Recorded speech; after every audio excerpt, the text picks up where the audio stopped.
In this video, let's look at how we can subtract terms in index forms and simplify these expressions.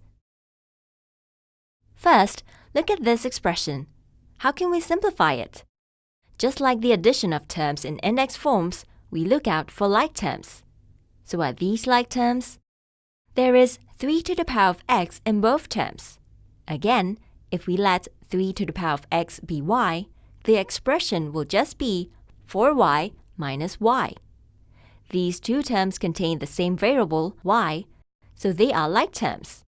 This means we can subtract y from 4y to get 3y. But y is 3 to the power of x, so the expression is 3 times 3 to the power of x. Next, let's simplify this expression. We first ask if they are like terms. Now both terms contain 2 to the power of x, so they are like terms. Again, if we represent 2 to the power of x as y, we can subtract 2y from 7y to get 5y.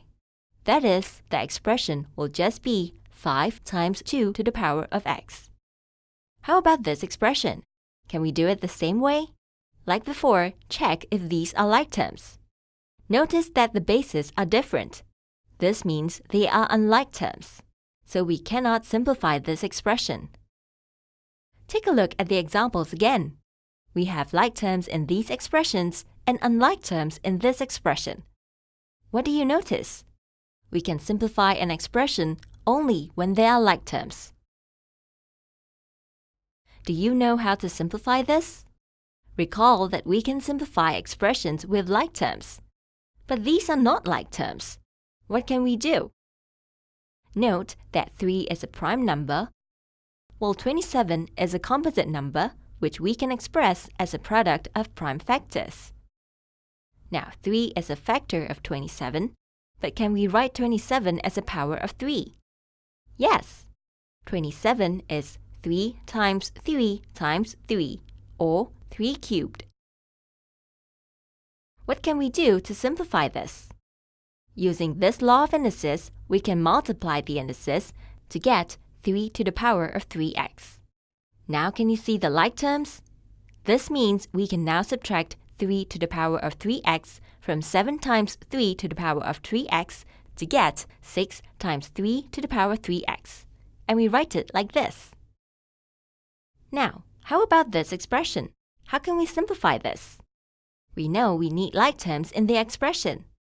First, always check if they are like terms. Well, these are not like terms. What can we do? By now, you should know that we can express these as product of index forms. First, we know we can express 5 to the power of x plus 1 as 5 times 5 to the power of x. How about 5 to the power of x minus 1? We can express it as 5 to the power of x divided by 5, which is the same as multiplying by 1/5, or 0.2. Again, we write the constant on the left-hand side by convention.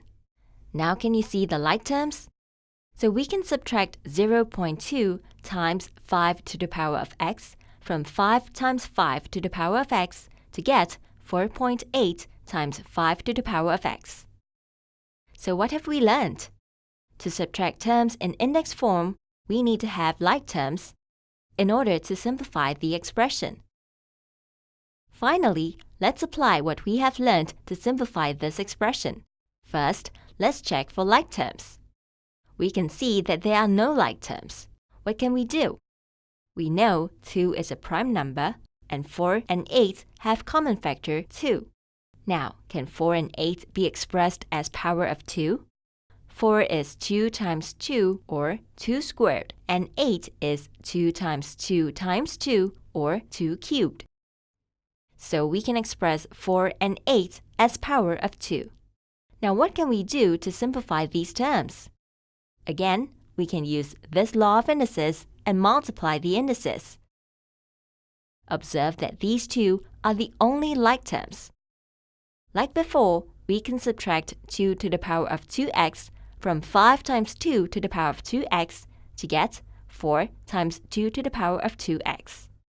Since these two are unlike terms, we cannot simplify the expression further. So, note that even when the index forms have the same base, we may not be able to reduce the expression to a single term.